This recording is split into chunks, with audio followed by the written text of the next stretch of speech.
All right. If I push it, like indent it there, right? Oh. Oh, oh, oh. I found a scroll saw blade, and it reminded me of something. Templates. The reason why we have them is so that we can cut on the lines and get cool pictures, right?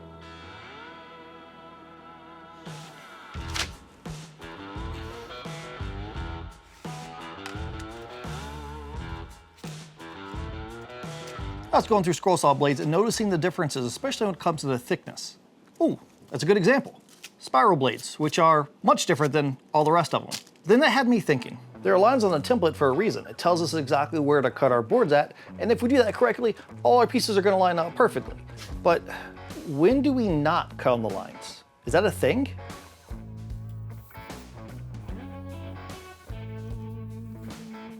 Perfect world scenario, you need two pieces to fit together. There was a line in between, so you cut the line and they fit together, right? In doing so though, is that line wider than the thickness of your saw blade? Oftentimes, it is. Then what do? Do you try to split the line whenever you cut it? Well, try to do that twice. Cut one piece, cut another piece, and have them fit together and see what happens. One option is you could stack cut. You could take one board, put it on top of another board, cut them both out at the same time, and then they're gonna fit together.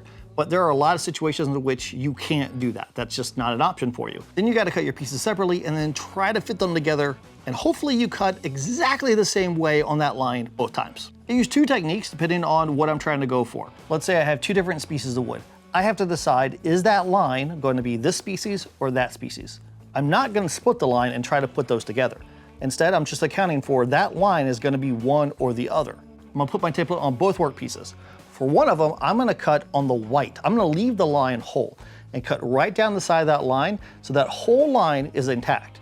The other one, I'm gonna do the opposite. I'm gonna cut all of the line away, all of the black. I only wanna see white. And in doing so, I know exactly how those pieces are gonna fit together. One of them should have no black on it. One of them should have no white on it. You see how that could be easier on the eyes instead of trying to split a line? And do you have the exact amount of black on this side and this side? I could just worry about the colors. Another reason why I may not want to cut on the line is because I want the line, I want the dark, I want the shadows, I want to have the separation between the two pieces. And to do that, I need to keep the line. I'll put my template on all my work pieces and I'm going to cut away all of the line. So I just have white. All of them are just white, but there's no black, there's no lines at all. Then I'll take that template and I'll put it on a scrap board.